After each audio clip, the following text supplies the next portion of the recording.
Okay, so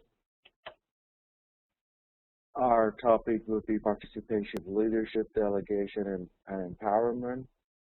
And our objective today is to understand the research methods that have been used to study participation leadership, understand the major findings in research on consequences of participation, which participation leadership is most likely to be effective, and then the major findings in research on the normative theory of leadership decision making,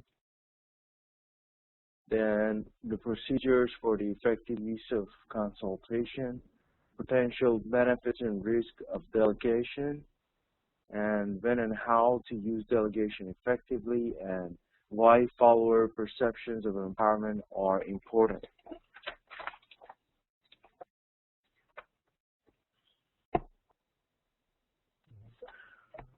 Okay.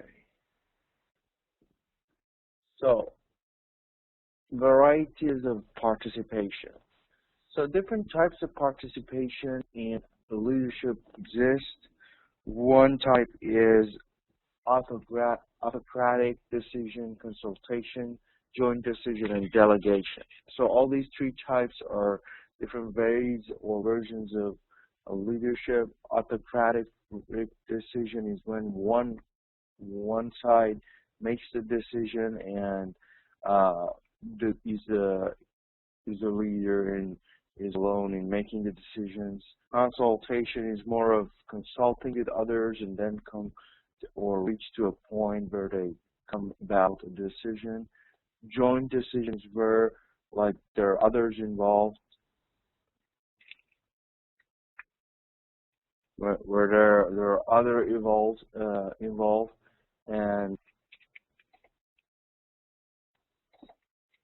and then finally, delegation is when you involve others much more and you delegate to others in the process of making the decision. So if you look at it as in a case of a continuum or a spectrum of decision procedures, you'll see that it starts from autocratic decision making, which is no influence by others, goes all the way to delegation, where we have the highest influence by others and they are mostly involved in the process.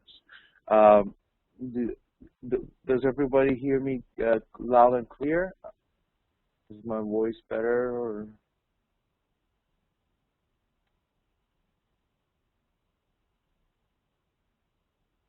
Yeah, okay, good. So basically it's like a continuum. So it starts from no influence by others, goes all the way to very high influence by others, and that's how it changes by consultation, joint decision. So the new era of decision making and leadership is more of a delegation, where it involves others and the leader alone is not the only or sole decision maker, and others are also involved in the process. So as we move along and the companies grow and leaders become more knowledgeable and experienced, they will use more of a high influence by others version, where they delegate and they involve others in their process of making the decisions, and they don't only make the decision on their own and then give it to the employees or their staff and have them do what they think is right. They rather have everybody involved in the process and use their talents and knowledge and ideas in order to make the right decision. Okay. So consequences of participative leadership. So decision procedures is autocratic decisions, consultation, joint decision, and delegation. So all those different types of decision procedures will lead into an explanatory processes, which is understanding of the problem, integrate problem solving, identification with solution, and procedural justice. So basically, it will translate to these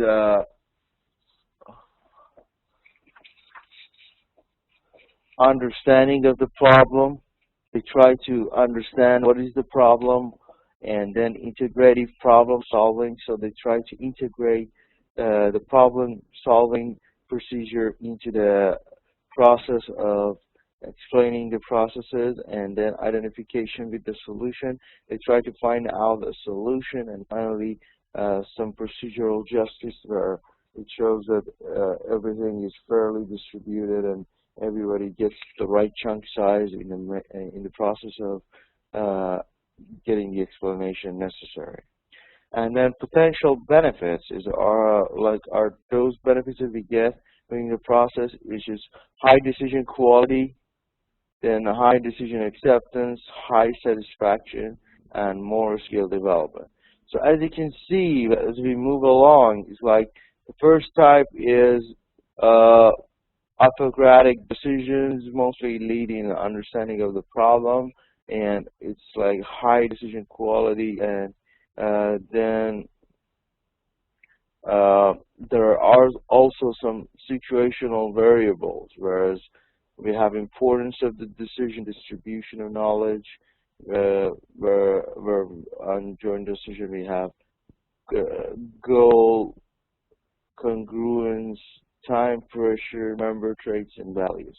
So as you can see, these different factors and variables play along and move in and come in and interplay as the process moves along. So let's say in delegation, like all these factors are more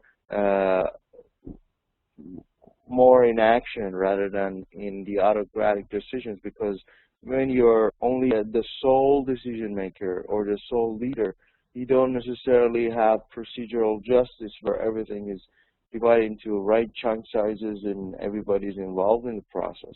Or you not necessarily understand the problem as clear as you would if you would delegate it and if you would involve others in the process of understanding the problem. And on the same token, the quality of your decision would not be as high.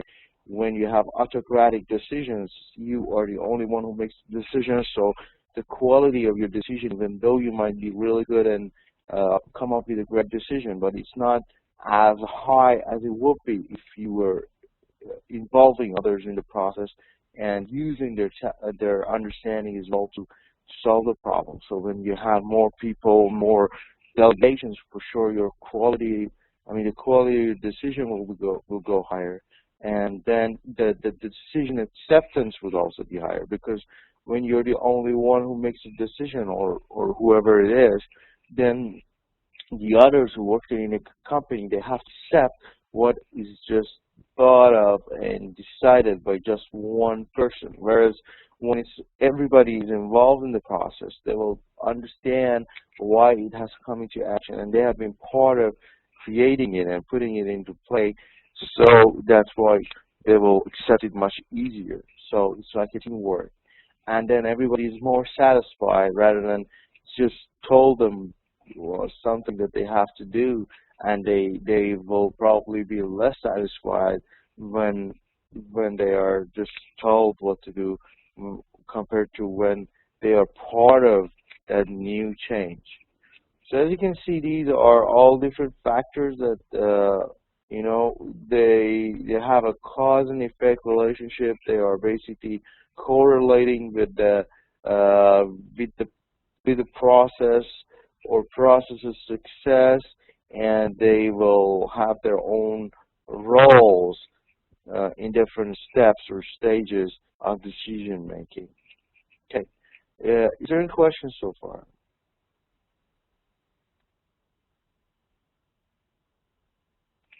Okay, that will mean that we don't have any questions.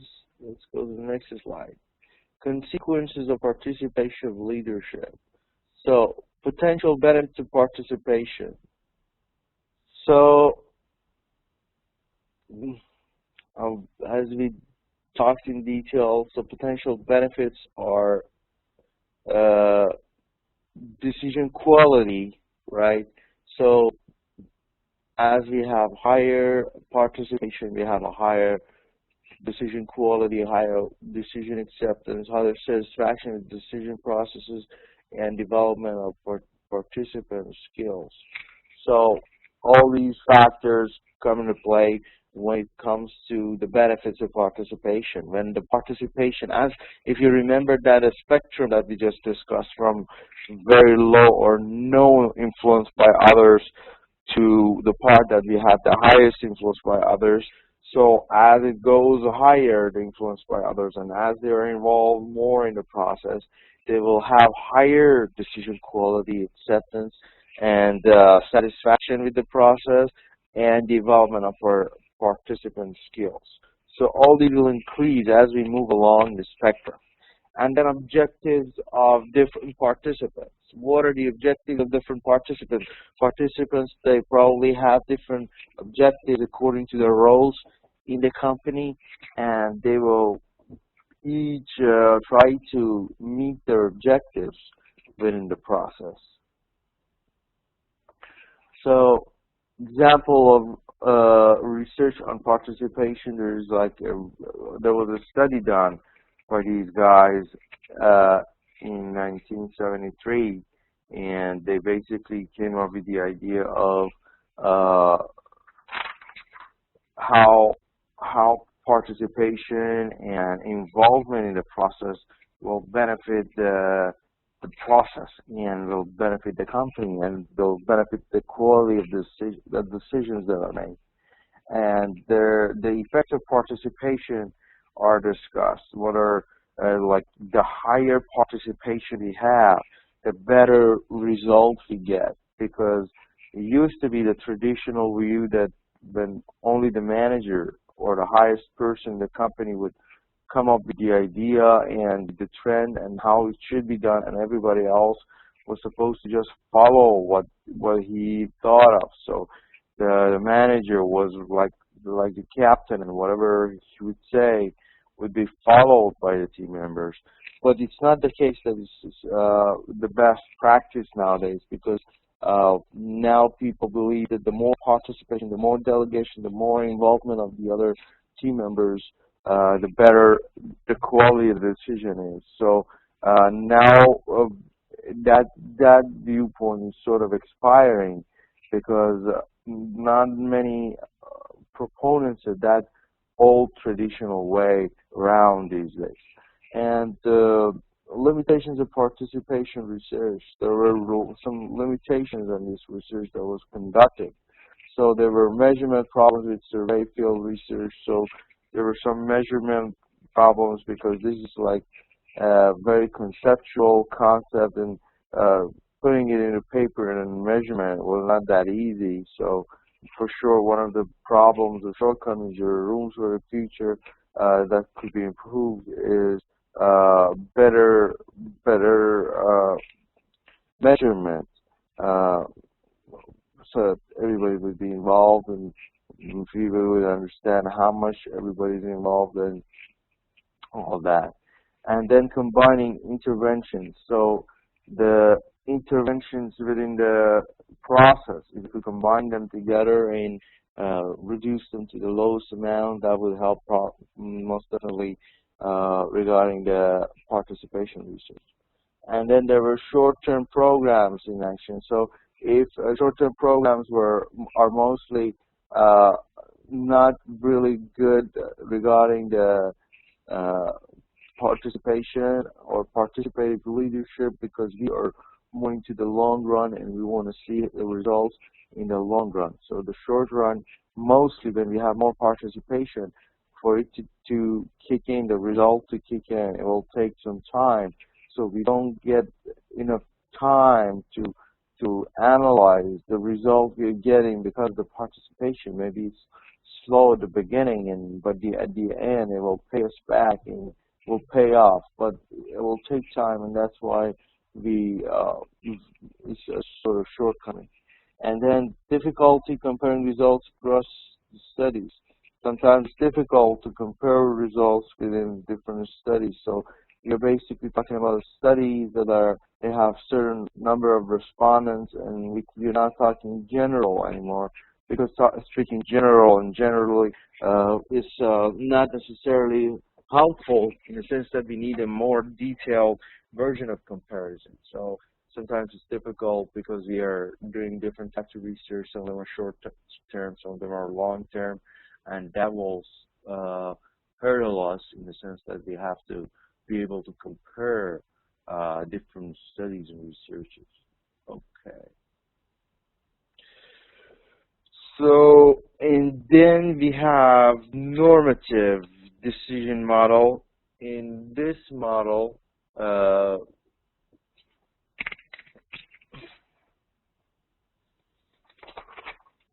we are going to discuss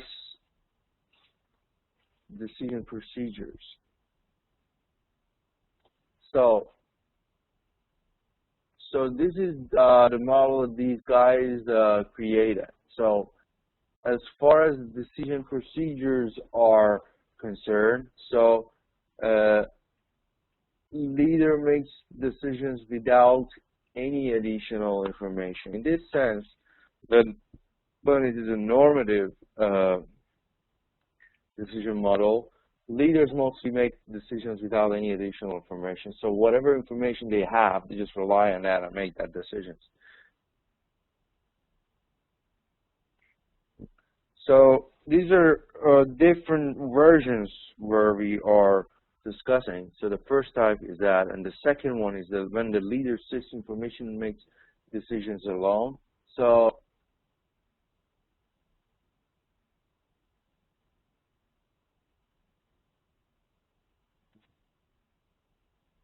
this is not good. What is not good, Mr. Almanzai?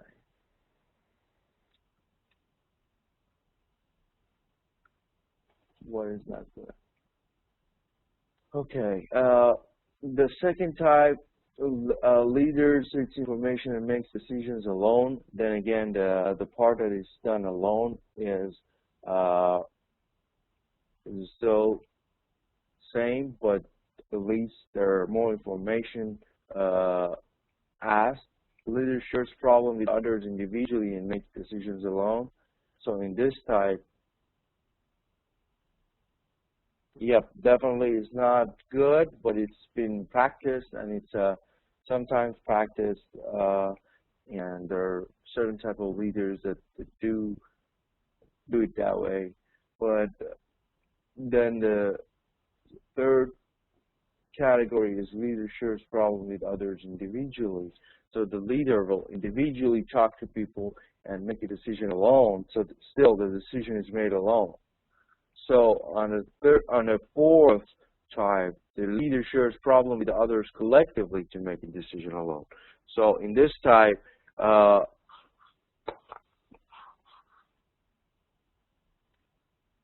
leader tries to get a collective opinion, and then the decision is made on only on the basis of his understanding of the problem. But the last type is when the group discusses problems collectively, and then the group makes the decision. So that is probably the best way. So as you can see, it's like growing and become better. So as you can see, like the last one, others are involved in the discussion and also in the decision. So when a group decision is made, sometimes it's difficult. It's understandable to understand that the group decisions or coming to a conclusion as a group is sometimes much more difficult because people have different opinions, and in order for them to agree on a problem or something, it will take a longer time. But at the same time, when everybody is involved, sharing the problem or sharing their information or their understanding of the problem, so they will come to a better understanding of the whole scenario, and end of the day, what decision the decision they make is probably the best because it's from different perspectives. So the result of understanding the problem in different perspectives will help you understand the problem deeply and then be able to solve it as a group. So everybody is involved, everybody shares, and everybody is satisfied, and everybody feels he or she is part of the problem.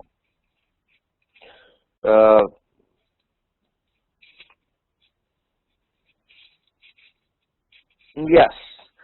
So this is probably the best scenario, but as you can see, like the previous types, like when he just discusses with others, but he himself makes the decision, which is also a very, very common type of decision making. It is so good, and it's much better when it's done like that. But the thing is, end of the day, he is the one who makes the decision. Yes, like you're asking for any life example.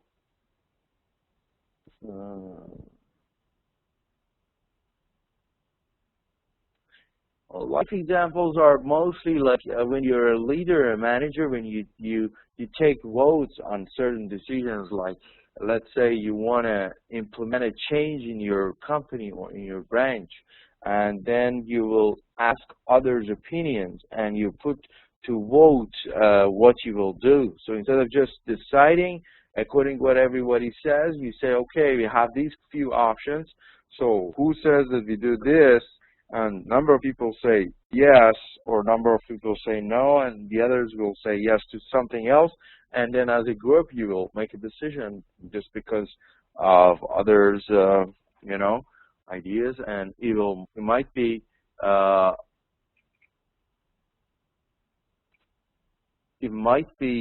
different. It might even be different from the leader's opinion, but uh, it's practice, and it's mostly much better.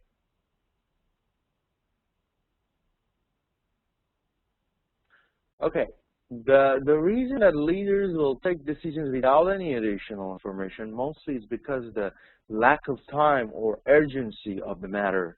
So you have to take immediate action or make very fast decisions based on the information you already have. So you don't have enough time to gather more information. You got to make the decision right away and then move on. So that's mostly when it happens. Let's say something, some problem occurs, and you have to make the right decision momentarily and then do something so that you fix the problem, because you don't have time to do all that process. So that is mostly when this type happens.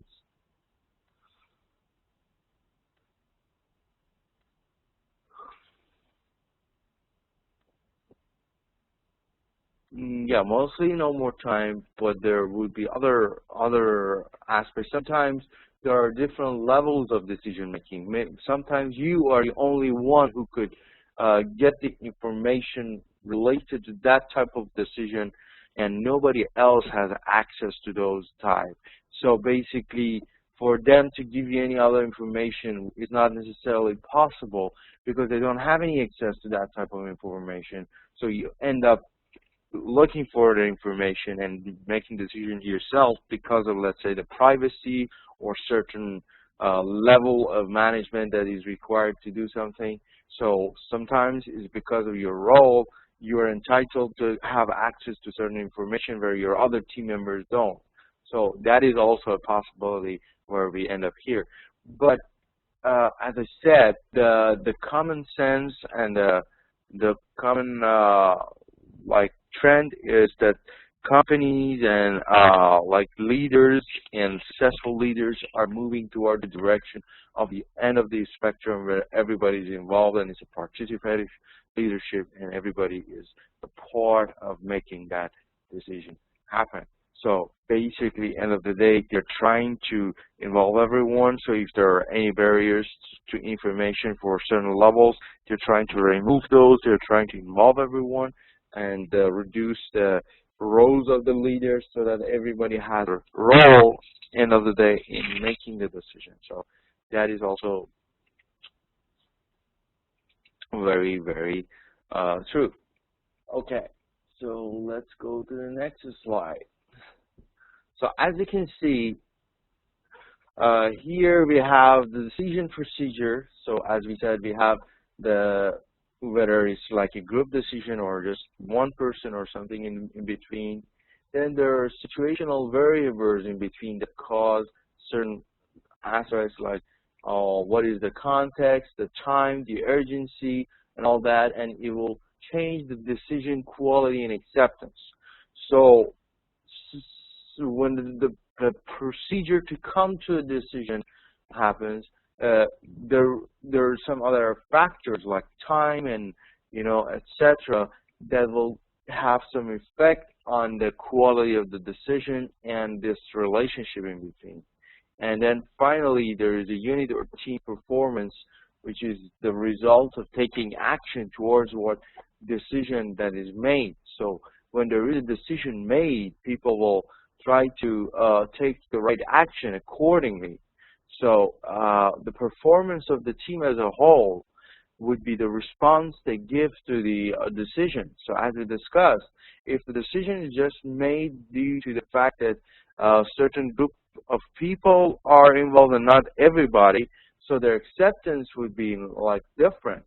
So as a leader, you're supposed to be able to basically make sure that everyone is involved in the process, and even if that is like your own decision and not everybody is involved, at least you want to make sure that they get the right, they give you the right response. So they have to understand the decision process or the final decision at least, so that they take the right action. Because if they don't follow you or they don't understand what is exactly going on, so then your response or the response that you get is not necessarily what you want for your company. So you want to make sure that your decision is understood by everybody, even though it's not a group decision, or at least it could get the right response if you will make sure that everybody understands it. Okay, are we clear here?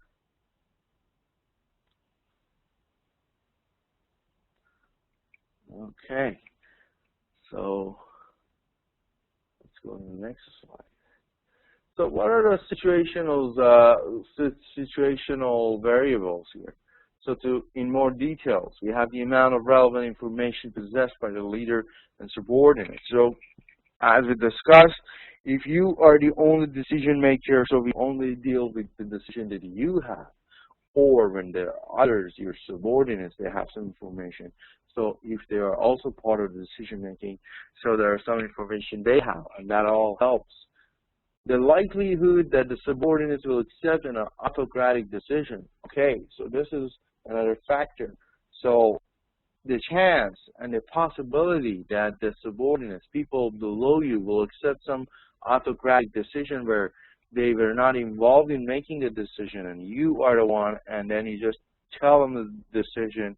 So what is the possibility that they will take it? So it depends a lot on the quality of the leader. So if the leader is well accepted among the team, so probably his decision would be welcome among them, and they will take it and they will practice it in their businesses or whatever they do. But if it's not the case, and the leader is just telling them what to do, and they don't respect the leader enough to take that decision as something really doable or necessary for the business, they won't respond correctly. So then the likelihood that the subordinate will cooperate if allowed to participate. So sometimes the leader wants to involve the subordinates or the other team members in the process, but they refuse to be part of it, and they are not as responsive or active in responding back. So it's not always the case that you have low participation because the leader decides so. Sometimes you want to have more participation, but the team members or the subordinates, they refuse to give you the participation that you are asking for. And that is also part of the leader's responsibility, to make sure everybody's involved.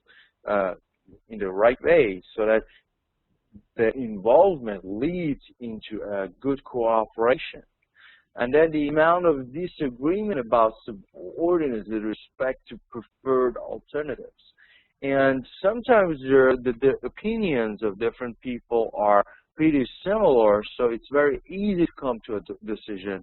But there are times that the difference between their opinions are so vast and different, so it's so hard to come to a conclusion because they could be opposites of each other. They could be totally different. So to come up with the decision where everybody is disagreeing and everybody is coming up with their own ideas and sort of opposing their other subordinates or team members is really difficult. So that is also a factor that has some influence on the quality of the decision.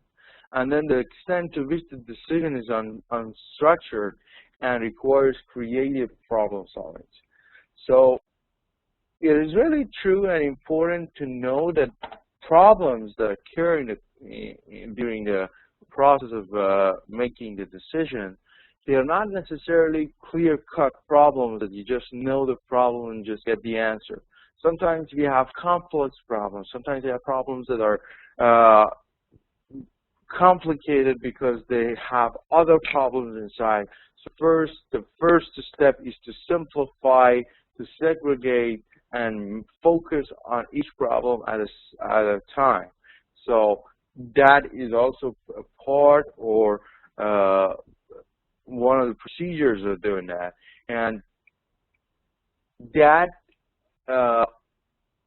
factor where it's talking about how much unstructured the problem is, how complex the problem is, or how much more problems it involves, that could have a very, very important effect on the quality of the decision. So it's very important to be able to separate the problems and focus on one at a time and make sure we fix the problem at the right time. So it's really important to know what we are doing at the time we're discussing or delegating to others, not just throwing a problem at them. It's not going to be helpful. What we really need to do is just make sure that we involve them in the process, but we should lead the way. We should be the one who comes in and directs them and gives the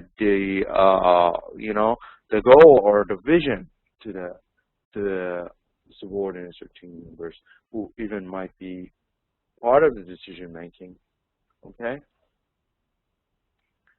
So then the decision acceptance we talked about which was the degree of commitment to implement a decision effectively. So as we said, you might make a decision, but if the response that you're getting is not necessarily what you're looking for, it's not going to be helpful. So what we really look for is a well or established response from the team members that helps the implementation of the decision effectively. And then decision quality is where we have objective aspects of the decision that group performance aside from any effects mediated by decision acceptance. So the quality is basically more of the performance and like separate from any effects mediated by decision acceptance. So more of the objective performance we get from the decision that is made will give us a certain quality.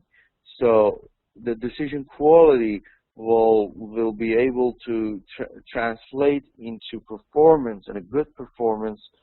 So that is one of our ways to measure that. Okay. So decision rules in this model. So when the decision is important, subordinates process relevant information lacked by the leader, an autocratic decision is not appropriate because an important decision would be made without all of the relevant available information. So these are different times when different type of leadership are not good. So we should be able to understand when use each of those.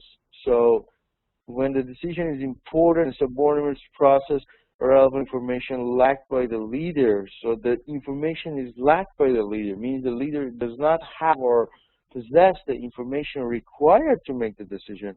It's probably not a good idea to make the decision without involving others and getting more information. So if the leader decides to do so, it's probably a very low quality of decision and a lot of problems.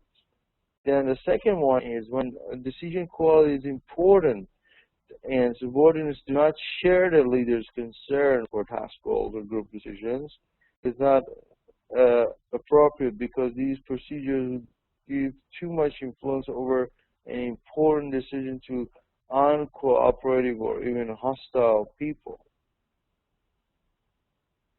So in this case, the quality of the decision is important. Subordinates do not share the leader's concern for the goals. Sometimes the goal that the leader has are different or not really understood by the team members. So in that case is when making a group decision is not necessarily helpful because the team members do not understand the goals or the importance of it. Sometimes it's the role of the leader to make the decision because the team members do not necessarily know the goals or are not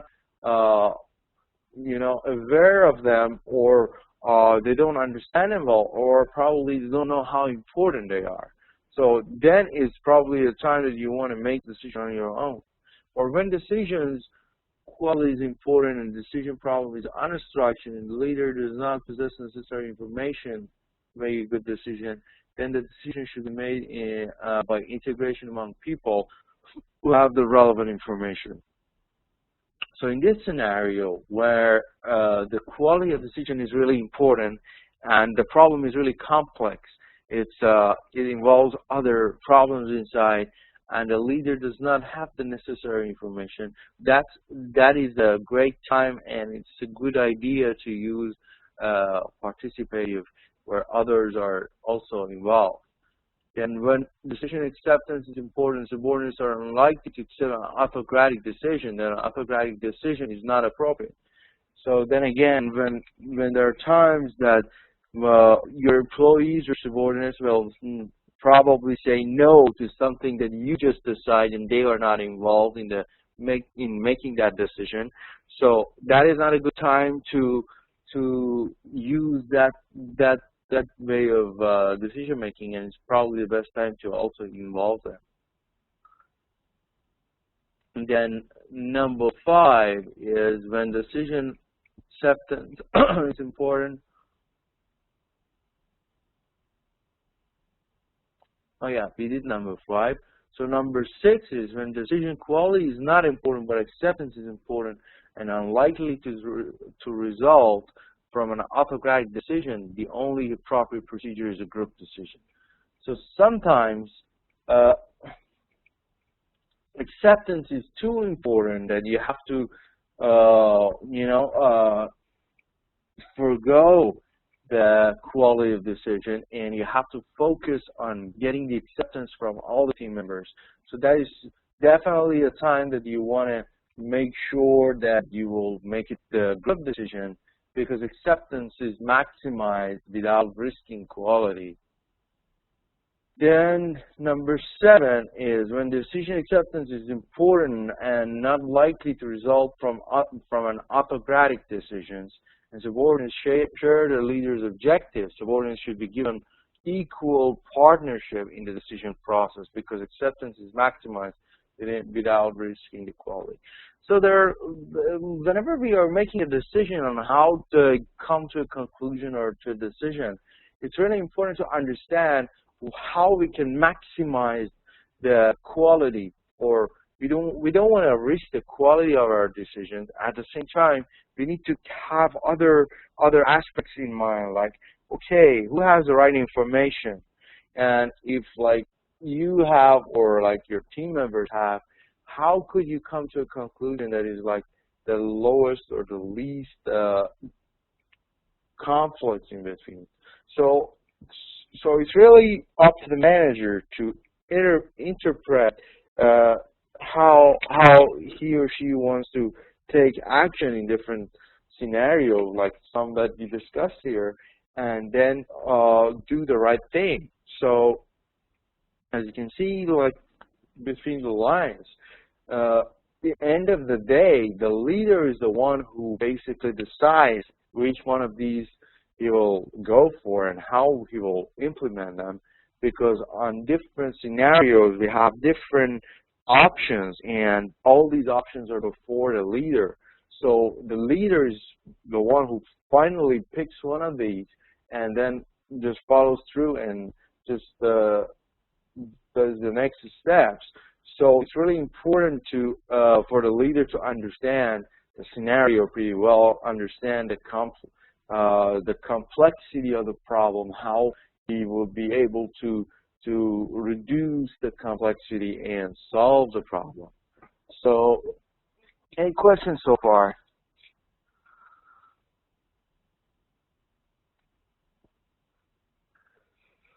Okay. Any comments, any questions? Anybody wants to add something or say something?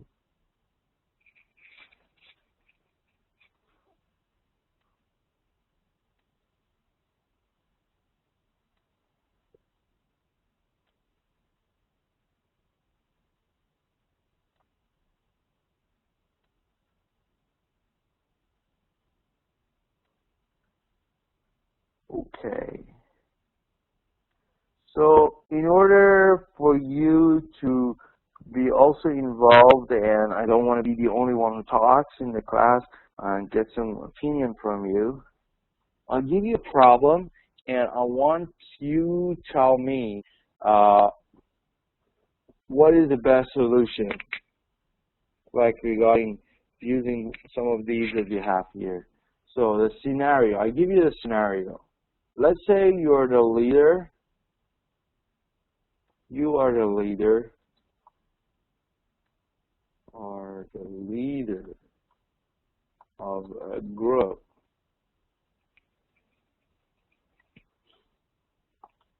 of, let's say, insurance agents, and you were recently notified that the results that your team is getting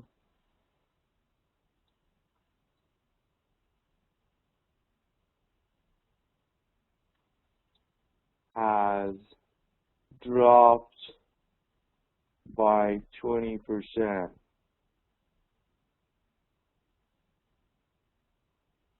Your boss asks you to take immediate action in order to improve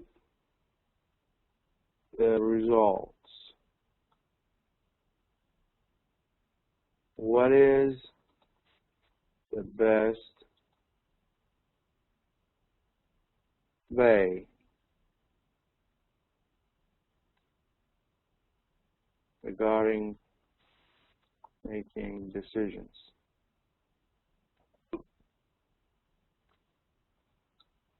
Okay, so I just gave you a scenario where we have your boss calling you, telling you your team, the results or the production has dropped by 20%, and he requires you to take immediate action to improve the results. So the decision that you want to make, first, what is that decision and how would you go about it? I want your answers to this question. Like, what is the best possible way regarding making the decision? So please write some possible solutions to the problem and how you go about it.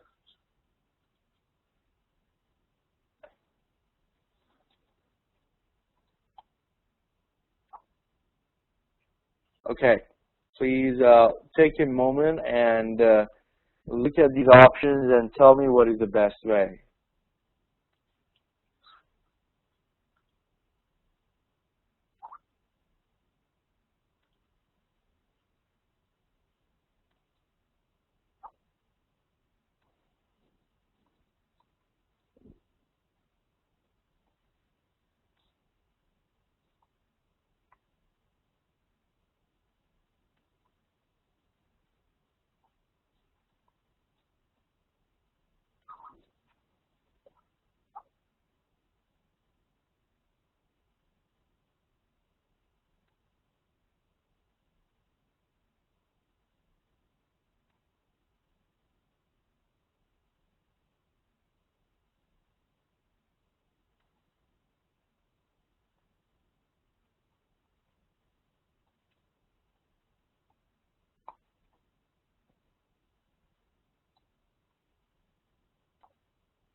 Okay.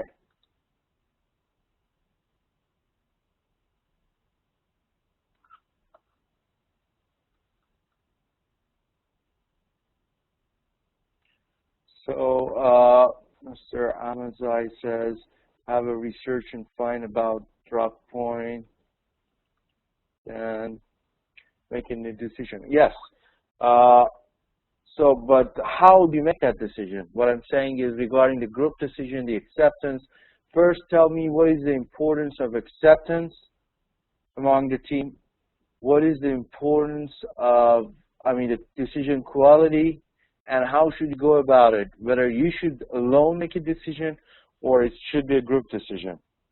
So these are my questions. So yes, you need to make a decision, that's for sure, and you need to find out what is the drop point, which is you already know is 20%.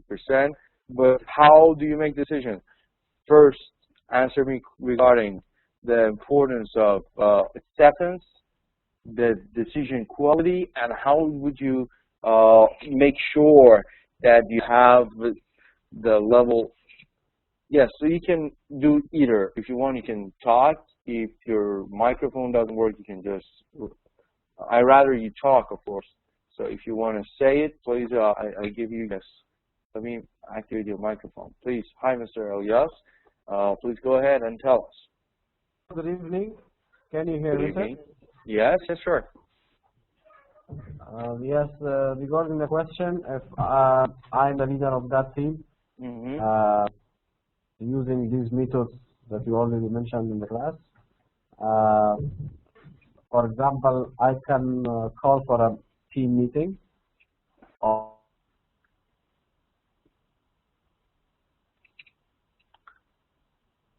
Hello.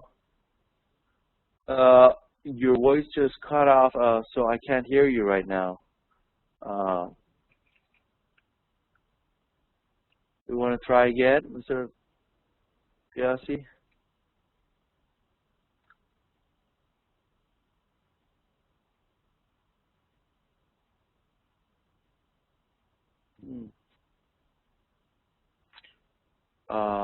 If you're still there, we can't hear you, so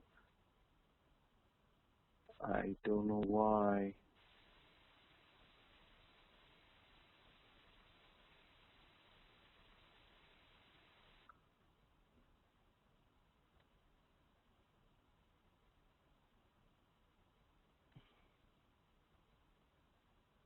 Okay, so in the meantime, Mr. Safri says it will be better to discuss about the issue with all the colleagues and share all the information and take the decision as a group, and it will be a group decision.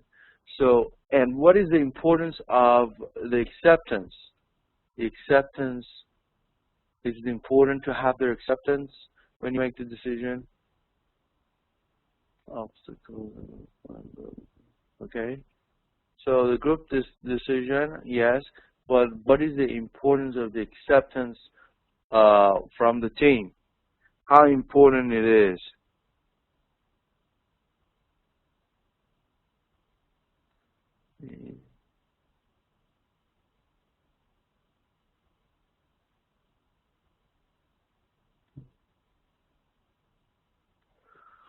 Okay, so here we have some other explanation from Mr. Vafa. Better to consider it is actually very important to set objectives. This is making decisions you need to set and discuss with your team specific objectives for every of them, considering the gaps. Performance back to standard level. Okay. Time is also important, I think, in such case where a team is getting 20% result in the group participation of the elements which affects the immediate improvement in the result. Okay, very good. And I'm still asking the same question of what is importance of the acceptance from the team. It's important the leader has good reputation among the team. Yeah, sure, that is also important. But if you can tell me about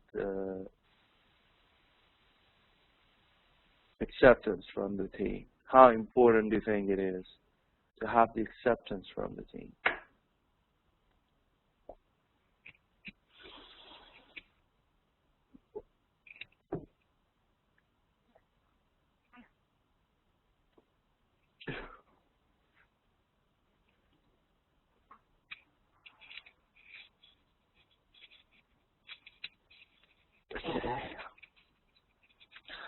So anybody has the answer to that question? So the importance for the acceptance from the team?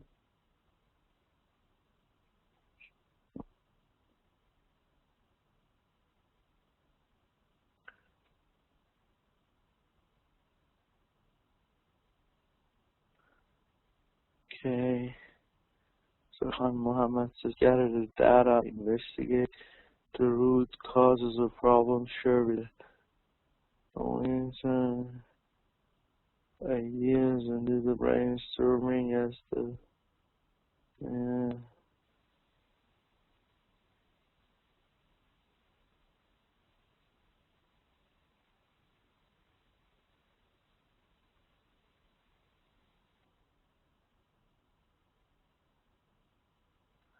okay, no problem, sir, VRC, and a project acceptance decision.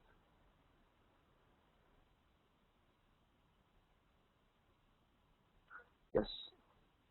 So, very good answers.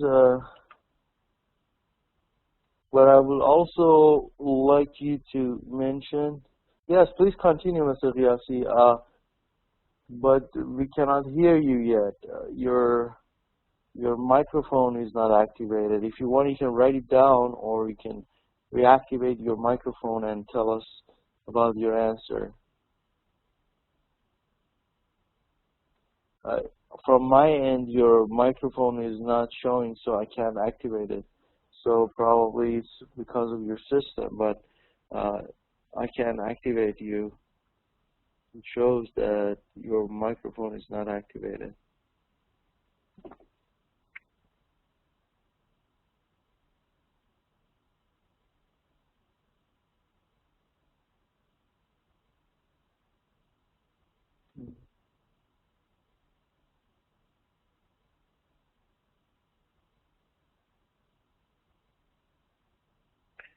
Okay. If you want, you can write it down for us, Mr. Hirasi, because Looks like your microphone is not working. Yes, please write it down.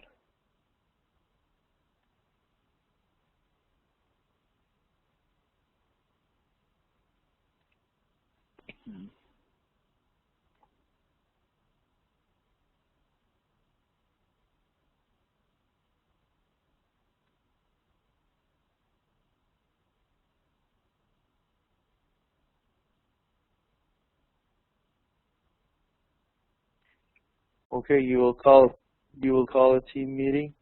Okay, I see Mr. Bafa's hand. Please go ahead. Okay, go. We can hear you, Mr. Bafa, if you want to talk. Thank you very much, Mr. Puyan. Sure. In relation to the question that you raised about the acceptance, I think it is very much important, and as a leader, you need to take that into account. If we decide with full authorization and we make a full legitimate decision with a strong logic behind, then our team members will accept, and they will accept your decision. In short, the acceptance is very much important to increase back the performance level up to the standard, as I wrote on the chat box. And if they don't accept, actually, then the performance level will drop further, maybe by 40% or 50%. Therefore, I think acceptance is very much important from the members of your group to bring back the performance level up to the standard. Mm-hmm. Right. Very good. Thank you.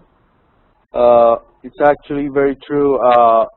In this scenario, because it's about performance of your team members, if they don't agree on the decision you make on, which is on improving their performance, it's really not going to help, and actually it's going to worsen the scenario. So if it will drop by 20% after you make a decision and you ask them to do something which they don't agree, their performance will even drop by more percentage, and it's going to hurt even more. So it's really important in this scenario to involve them in the process of decision making. You need to understand why their result has dropped by 20%.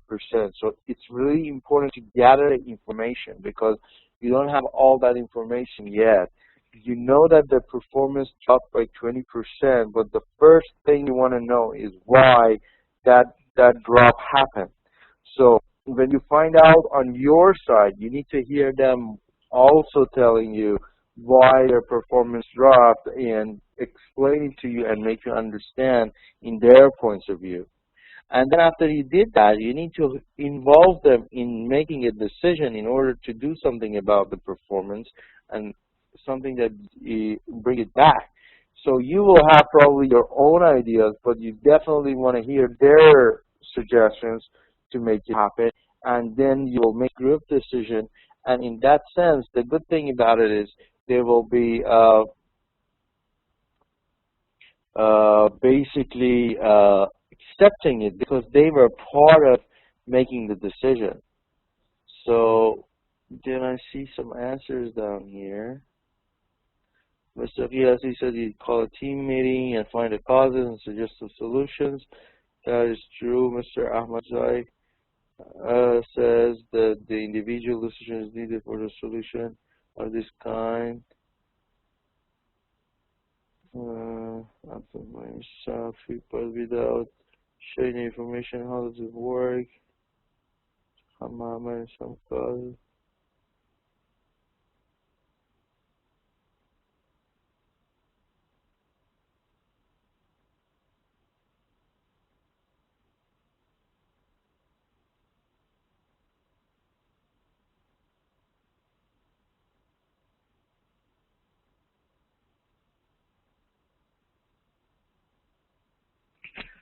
So,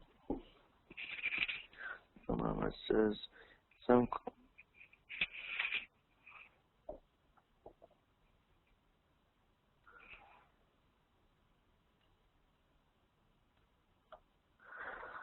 Already information about. Yes, we do have already information about the 20%, but we don't have any other information about the causes. And we have the result, but we don't know why it happened. So we definitely need more information on the causes of that 20% drop. So it's really important to make sure we understand it and then take the right decision. So as you can see, in a practical example, like an everyday example, as a leader or a manager, you definitely need all these theories or models. So it's really helpful to better understand them and try to implement them in our daily life. So yeah, research is absolutely necessary to get more information, as I said, and then secondly, call it into a participation decision, because everybody should be involved in this decision. And then also the acceptance is really important. So when everybody's involved, their acceptance level would be also higher because they were part of making the decision. So that is also important. So incorporating additional aspects of the situation. So severe time constraints. So sometimes we have additional considerations for that situation that we are in. Sometimes we are really constrained or limited with time. So that is the time that we won't be able to take our time finding the causes and group meetings and all that. You have to make immediate action, or amount of subordinate information sometimes is like not enough or it's too much and all that, or geographical dispersion of subordinates. Sometimes your subordinates are scattered around and they're not just in your own branch, they're in many different locations. So reaching them all out and to be able to make the decision is not easy all the time. Sometimes it's difficult to reach your subordinates. Incorporates additional outcome criteria. So sometimes the concern for subordinate development. Sometimes you want to develop your subordinates. Sometimes the concern for decision time are important. Here we have a message from Mr. Nazari. Find out the reason why it's dropped, as you said, as much as possible. Ultimately solve the problem and improve the situation. Good decision is very important. Very good, that's right. Very good answer. Okay, just moving on. Managers given more choices in setting priorities for the criteria in the model. So sometimes we realize in this model that there are more choices given to the managers, and allows managers to differentiate among 5 choices in describing the situation. So as you can see, the managers should choose one of the scenarios according to the situation and context, which is what you just did. We just had a scenario and took the right action according to the information that we had. So that is very common. So as you can see here, when the decision quality is not important,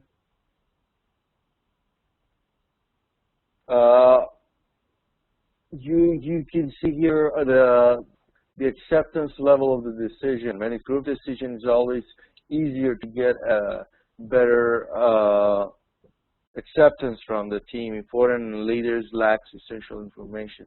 So these are at different times when you use different methods. Like when there is autocratic and you don't, it's not important for you the acceptance you get from your team, it would be alright to use the autocratic, but as you can see, as it's more important, the decision quality and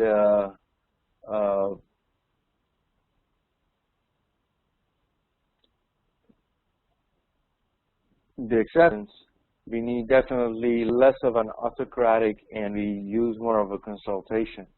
So this is just different scenarios for different times when you use different types of this model. So then we have research on the model, some support, but more research needed. Extended model needs to be tested. Conceptual weaknesses is decision processes are treated as single, discrete episodes. So sometimes making decisions are separate from each other. And the model sometimes is too complicated. Leaders seem to have necessary skills to use various decision procedures.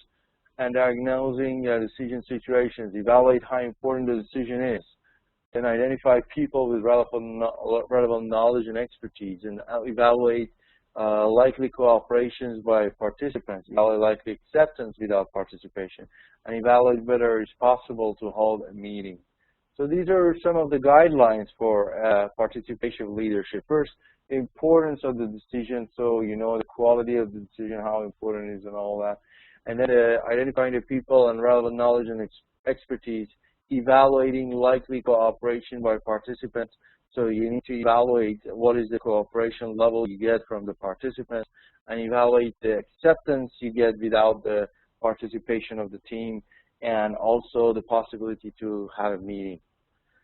So encourage participation. You need to always encourage people to participate, express their concerns, describe a proposal or tentative, record ideas and suggestions, look for ways to build on ideas and suggestions, be tactful in expressing concerns about suggestions, listen to dissenting views without getting defensive, try to utilize suggestions and deal with concerns, show appreciation for suggestions.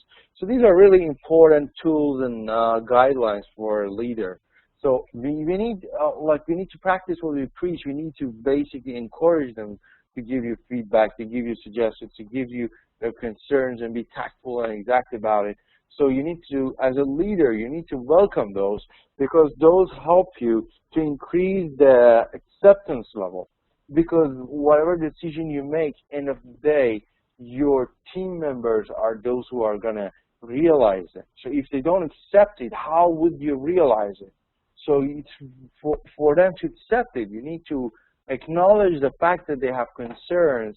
So you need to listen to those. You need to make sure that you address those or acknowledge those. And you need to make sure that you are welcoming ideas and suggestions, because your way is not necessarily the best way. Sometimes you just think it is the right way, but your team members who are supposed to follow you and listen to you and do it definitely don't, and that's why they're not performing as they're supposed to, because it's really important to understand what is it that is their concern and what is it that is holding them back. And it's really important for them to be able to tell you that, and it's really important for you to be able to consult with them and come up with a solution or decision which takes care of that. So these are really important tools. So different types of delegation we have. Potential advantages of delegation. When you delegate, you improve in decision quality, greater subordinate commitment, making subordinate jobs more interesting and challenging, improve time management, improve form of management development. So basically, you develop your subordinates when you delegate to them. They are committed. They are more into doing it, and they find their job more challenging and interesting. So as you can see, develop subordinate skills and confidence. The percentage managers will rate a reason for delegating as moderately or very important. As you can see, the most is their skills and confidence that enable them to deal with the problem. So like these are the most important factors. As we go down the list, those are less important or wrong answers. But like as we go up the list, it's full of like good examples and shows how important it is for them to basically delegate. So reasons for lack of delegation. So aspects of leaders' personality, fear of subordinate making a mistake, high need for personal achievement, characteristic of the subordinate nature of the work. Sometimes we don't do delegation as a leader, and these are some possible reasons we do that. So person managers who rated the reasons for not delegating. So sometimes it's confidential, as we said. They're not supposed to do that, so that's why. And then are very important tasks that not necessarily your team understand the importance of it, and central to your role. These are your role tasks. Some problems or mistakes happened before. As you can see, as we move down the list, they become less important or wrong answers, but the ones at the top are basically our right answers. And as you can see, they're all about, it's just, if it's confidential, we try not to delegate. Okay, guidelines for delegation. What to delegate, basically.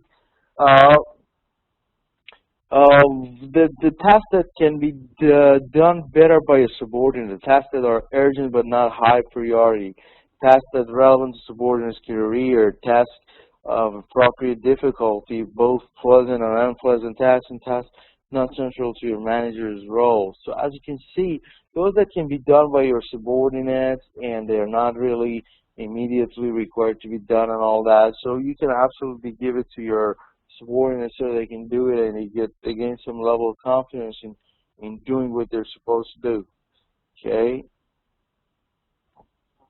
And then how to delegate, specify responsibilities clearly. When you're delegating, it's really important for you to be able to clearly specify and elaborate and explain to the subordinate what they're supposed to do. Provide adequate authority and specify limits of directions, specify reporting requirements, and ensure subordinate acceptance of responsibilities. So all these are also really important. How to manage delegation. When you want to manage the delegation, you inform others who need to know, because if your team member is delegated to do something and others don't know, they might not follow what he says. So it's good that everybody knows that a certain team member is delegated to do something.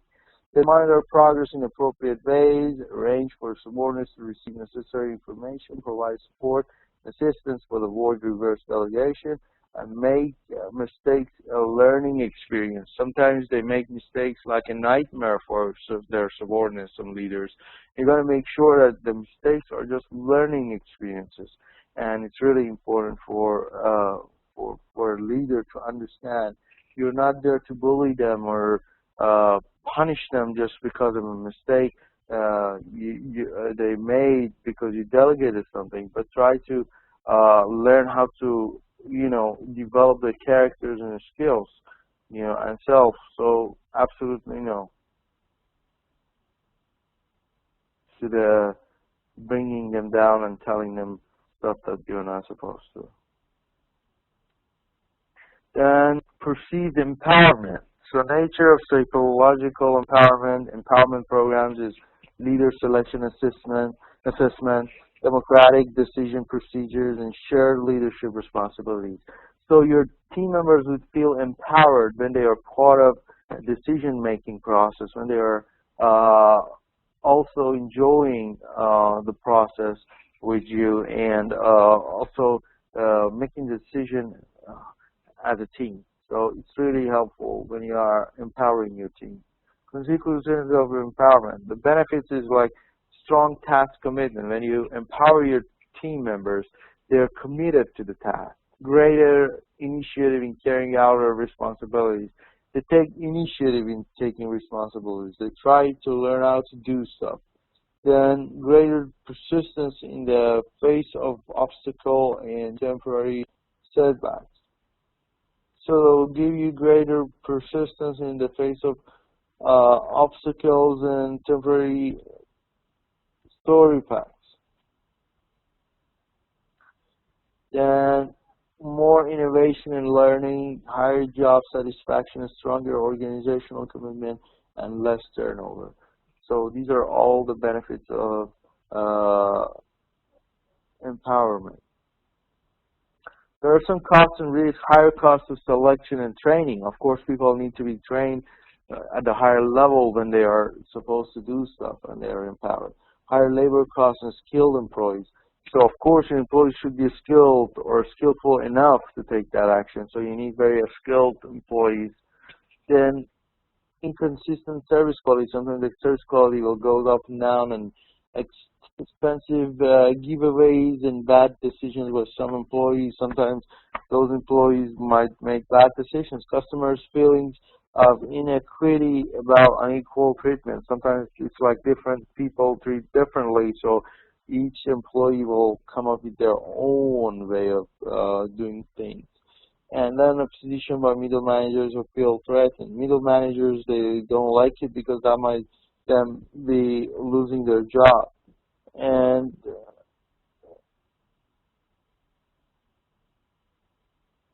finally, conflicts from raising employees' expectations beyond what top management is willing to concede. So all these are some of the costs and risks of empowerment. As you can see here in detail, there are different conditions, organizational structure, and then what is unfavorable, what is favorable, and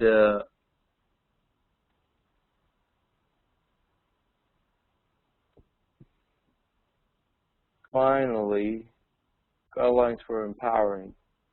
So this is some guidelines for empowering. You need to clarify objectives, explain how to work or how the work supports them, involve people in making decisions, delegate responsibility and authority, take into account individual differences and motivation, provide access to relevant information, provide resources needed. So all these are some of the guidelines for empowering. So that will be the last slide. So what I want you to do now is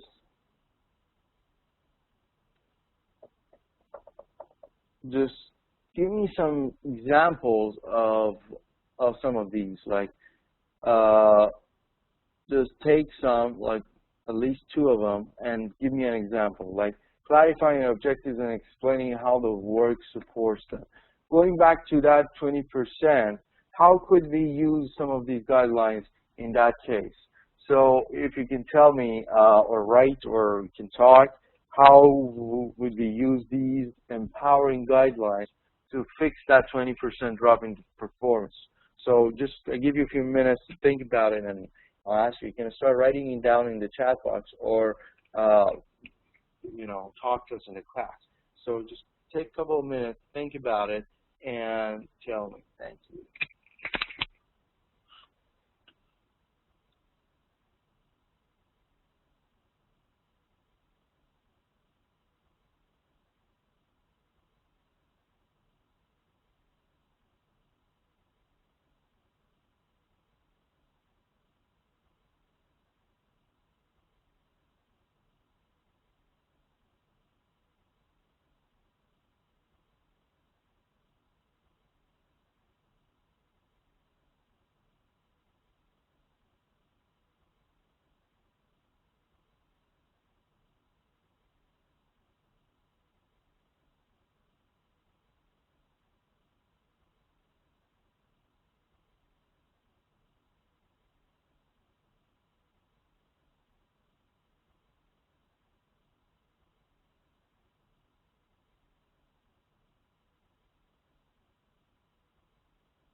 Okay, are you ready? Please give me some answers. The question is, one more time, how do you use these guidelines for the previous scenario I gave you, that 20% drop in the performance? How do you empower your employees? Give me like some practical, like how would you use these in order to help that 20% drop? Very clear. It's just use these guidelines and answer regarding the case that we discussed before. Okay. Anybody wants to volunteer and answer first? Are you ready? You can write it down for me in the chat box or just talk to us in the class.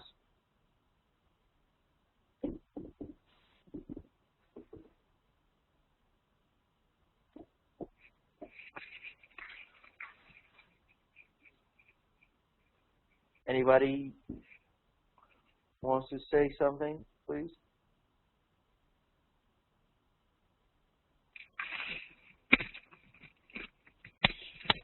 Okay, I said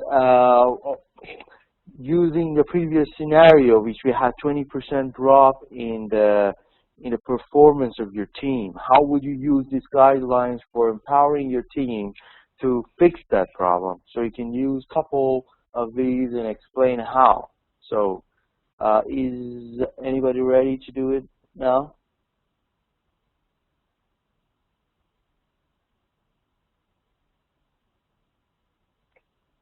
I appreciate if you could just write your answers, or if you want, you can talk to the class.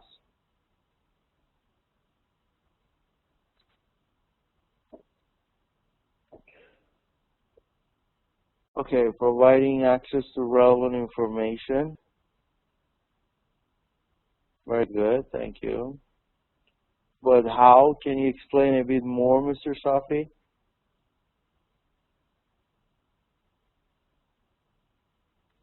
So what kind of information do your staff need that you provide to them?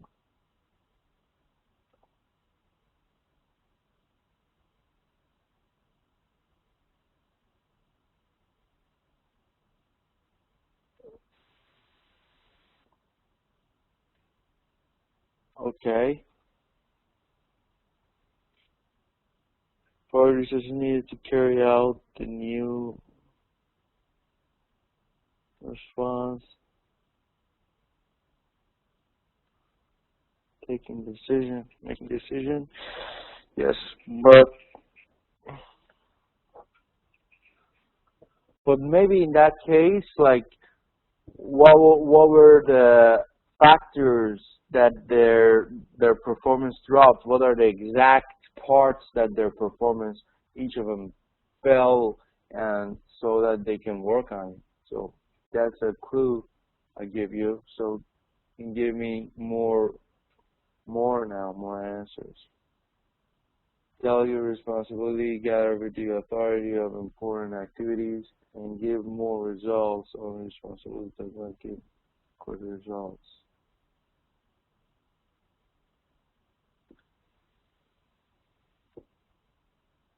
That's very true. That's very true, Mr. Akmal.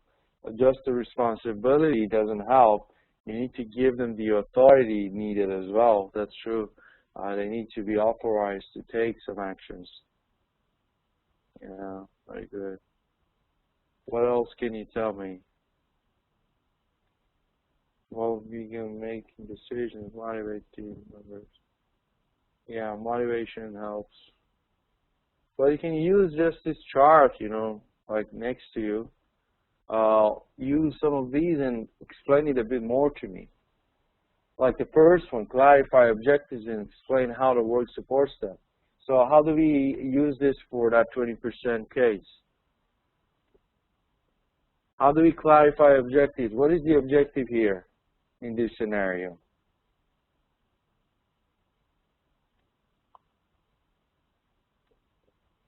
What is the objective in the 20% drop of performance? to compensate 20% drop. That is great. Yes, so that is our objective.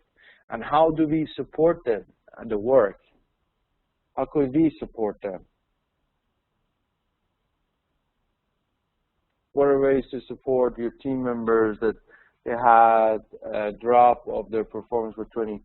Expressing confidence, that's true, trust, and what else? What sort of tools can we give them so that they can start doing that? Provide coaching, yeah, that is great. Coaching is good, and probably some information, some details, right?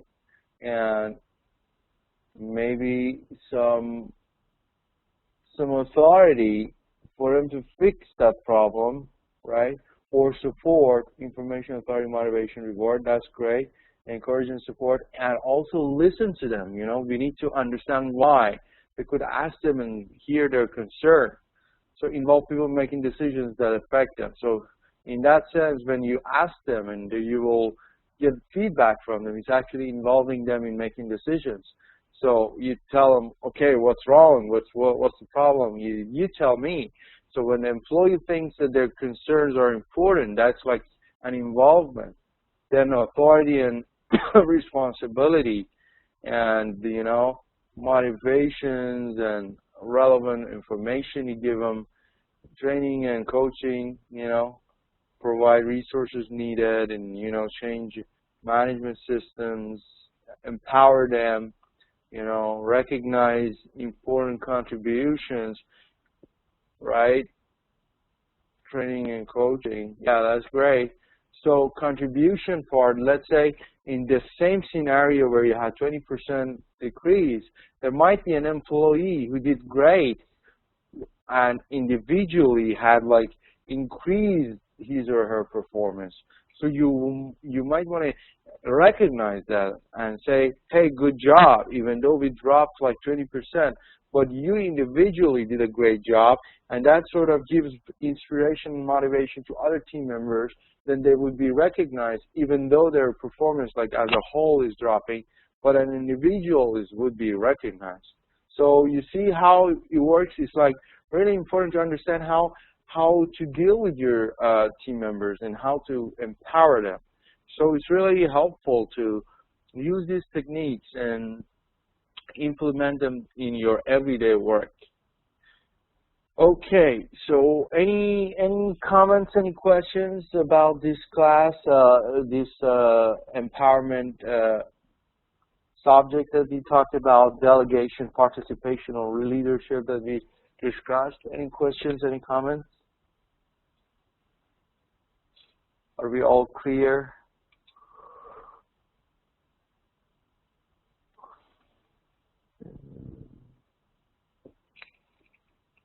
Yeah, Mr. Nazari, encourage team members to keep their ideas and opinions in the end.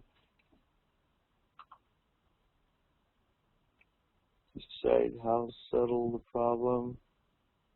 Okay, thank you. Great.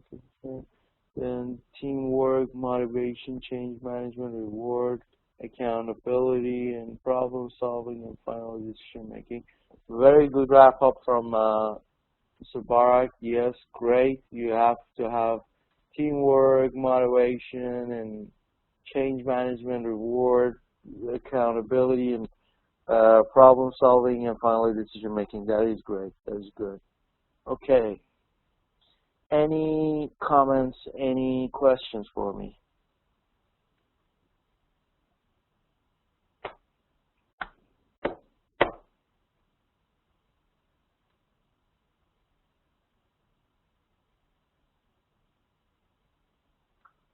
Okay, are there any questions, any comments? No? Yes, I have already given all the slides to the admin and for all the course. And what you need to do, we just did this number 4. So what you would do if you want to prepare for the next session, you'll just read the next one. So all the slides should be sent out to you already. Oh, if they say so, it's because of the copyright. They might not be able to. I'm not sure. So you need to find out with them, because I can't just send you the slides. The reason why is because of the copyright. We need to follow the regulations and all that. So double check with them, but I have already shared with them all the slides. So if they can, they definitely do that. Otherwise, if they don't, it's because of the copyright. So yes, it's not that we don't want, we have to follow the procedures.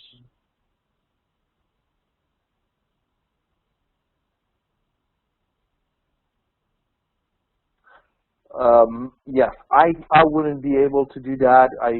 Only admin is supposed to do that, and so I'll just double check with them again, and you would please double check with them, and if they can, they will definitely do that. I have already sent the slides to them, so if they can send you, they will definitely do that. If they don't, it's probably because of the copyright. The solution is you have the YouTube version on our Facebook of the class, so you can always refer back to that. And the class, all these classes are recorded, so absolutely you can go back and watch it over and over again. You can always take notes, you know, and the whole class is actually videotaped, and it's recorded, and it's on our Facebook and our LMS. So definitely that is a very good solution. And then the books, I gave you the first session, like what book I'm teaching you, and actually you can get the book also. Yeah, you can absolutely purchase that, and I have already given you the syllabus at the beginning, the first session, and it was also emailed to you. So that is probably the best solution. Okay, very good. So let's finish the class here. I'll see you in about half hour in the next class in economics. Thank you for coming to the class. I wish you a very happy New Year for those of you who celebrate Nowruz. So it's almost here. It's like actually tomorrow. So yeah, just I'll see you in about half hour in the class, next class. I wish you all the best for the new year, and happy New Year to you. Okay, so let's stop recording.